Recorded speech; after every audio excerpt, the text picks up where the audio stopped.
শিখব। Text border সাধারণত ব্যবহার করা হয় পেজের মধ্যে কোনো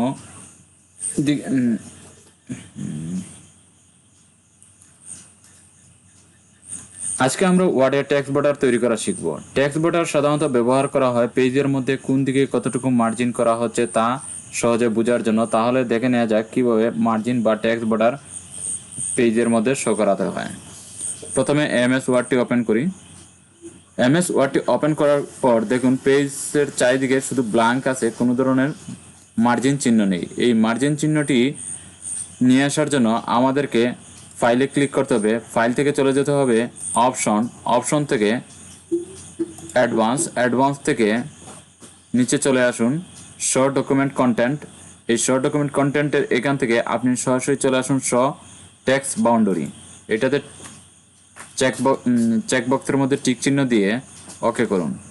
এই যে দেখুন ডট ডট আকারে আপনার পেজের মধ্যে টেক্সট বর্ডারটি শো করতেছে। এই টেক্সট বর্ডারটি প্রিন্টের সময় আপনার আসবে না, এটি শুধু টেক্সটের মধ্যে কতটুকু আপনি মার্জিন দিয়েছেন তা বোঝানোর জন্য এই টেক্সট বর্ডারটি এখানে শো করতেছে। তাহলে টেক্সট বর্ডারটির আমরা প্র্যাকটিক্যালি কিছু জিনিস দেখে আসি। মনে করেন এই রুলারের উপর ডবল ক্লিক করুন। ডবল ক্লিক করার পর আপনার পেজ সেটআপ অপশনটি চলে আসবে। এখানে দেখুন টপে লেখা আছে 1 ইঞ্চি, আমি এটাকে করে দিয়ে দিলাম 1.5 ইঞ্চি। আচ্ছা, এটাকে আমি 5 ইঞ্চি করে দিই, 5.5 দিয়ে দিই। তাহলে কারণ আমাদের বিভিন্ন সময় এই দলিল বা স্টাম্পের মধ্যে লিখতে গেলে উপর দিক থেকে 5.5 ইঞ্চি আপনার গ্যাপ রাখতে হয়। বটমে 1 ইঞ্চি দিলে এনাফ। আপনি যদি লেফটে 1.5 ইঞ্চি দিতে চান অথবা 0.8 ইঞ্চি দিতে চান তাও দিতে পারেন। লেফটের সাধারণত 1.2 ইঞ্চি রাখাটাই সবচেয়ে বেস্ট। তারপর রাইটে 1 ইঞ্চি দিয়ে দিলাম ওকে। ওরিয়েন্টেশনে দেখুন পেপারটি প্রোটেক্ট অবস্থায় আছে। আপনি চাইলে ল্যান্ডস্কেপ যদি করার প্রয়োজন পড়ে তাহলে আপনি ল্যান্ডস্কেপ মানে আড়াআড়ি করতে পারেন অথবা প্রোটেক্টই রেখে দিন। এখন আসুন পেপার সাইজে। এখানে মার্জিনের কাজ শেষ করে নিলাম, তারপরে চলে আসলাম ওরিয়েন্টেশনের কাজ শেষ। এখন চলে যাব পেপার সাইজ। পেপার সাইজে চলে আসার পর এখানে দেখুন পেপার সাইজ দেওয়া আছে। এই পেপার সাইজ থেকে আপনি যখন স্টাম্পে প্রিন্ট দেবেন অথবা বড় কোনো পেপারের মধ্যে প্রিন্ট দেবেন তাহলে আপনি লিগ্যাল সিলেক্ট করে নেবেন। অন্যথায় যদি আপনি A4 ব্যবহার করেন তাহলে A4 দিয়ে দিতে পারেন। যদি স্টাম্প ব্যবহার করেন তাহলে অবশ্যই লিগ্যাল সিলেক্ট করবেন। লিগ্যালের সাইজ হচ্ছে আপনার 8.5/14। ওকে, তাহলে আমার এতটুকু পর্যন্ত কাজ কমপ্লিট। ওকে করে দিলাম। এই যে দেখুন এই জায়গাটি আপনি দেখতে পাচ্ছেন, এই জায়গাটি আমি 5.5 ইঞ্চি জায়গাটি ছেড়ে তারপর মার্জিন শো করতেছে। নিচে আপনার 1 ইঞ্চি ছেড়ে দিয়েছে, বাম দিকে 1.5 ইঞ্চি আর আপনার ডান দিকে 1 ইঞ্চি। আবার এটাকে আমি কমিয়ে নেই।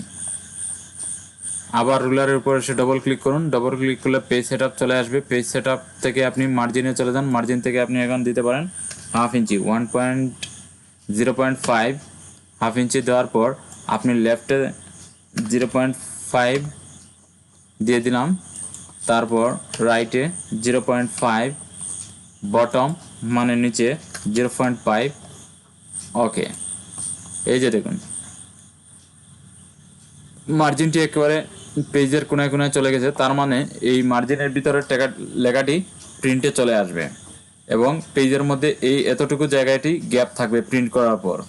আপনি যদি মনে করেন প্রিন্ট করার পর গ্যাপটি আপনার পর্যাপ্ত নয় তাহলে আপনি এটা গ্যাপটি আবার বাড়িয়ে নেওয়ার জন্য আবার চলে আসুন রুলারে চলে আসার পর আপনি এখান থেকে ডবল ক্লিক করে পেজ সেটআপ নিয়ে আসতে পারেন অথবা আপনি পেজ লেআউটে চলে যান। পেজ লেআউট থেকে এই যে পেজ সেটআপে একটি অপশন আছে, এই পেজ সেটআপ থেকে আপনি এই যে কোণার মধ্যে একটি সিম্বল দেখতে পাচ্ছি, তীর চিহ্নিত সিম্বলটির উপর ক্লিক করুন অথবা আপনি এই যে দেখুন মার্জিন দেওয়া আছে এই মার্জিনে ক্লিক করে কাস্টমাইজ মার্জিন এখান থেকেও আপনি সিলেক্ট করে নিতে পারেন। এখানে 1 ইঞ্চি দিয়ে দিলাম, আবার বটম 1 ইঞ্চি, লেফট 1, রাইট 1। পেপার সাইজ দিয়ে দিলাম A4।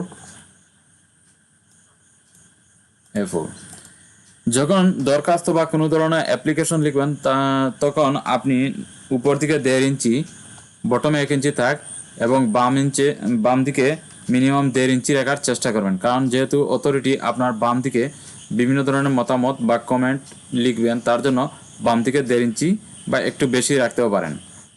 রাইটে 1 ইঞ্চি থাক বা রাইটের দিকে আপনি আর একটু যদি স্পেস কমিয়েও দেন তাতে কোনো সমস্যা নেই। রাইটে 1 ইঞ্চি রেখে দিলাম, প্রোটেক্ট অবস্থায় আছে। ওকে, এই যে দেখুন, এখন আপনি এখানে যে কোনো ধরনের অ্যাপ্লিকেশন লিখতে পারেন। আশা করি টেক্সট বর্ডারটি বুঝতে পেরেছেন। যদি ভিডিওটি ভালো লেগে থাকে তাহলে অবশ্যই ভিডিওটি লাইক করবেন এবং কমেন্ট করে আপনার মতামতটি জানিয়ে দেবেন ভিডিওটি সম্পর্কে। যদি বিন্দুমাত্র উপকৃত হয়ে থাকেন তাহলে অবশ্যই চ্যানেলটি সাবস্ক্রাইব করবেন। ধন্যবাদ, ভালো থাকুন, নিজে ভালো থাকুন, অন্যকে ভালো রাখুন। Bye bye. অবশ্যই।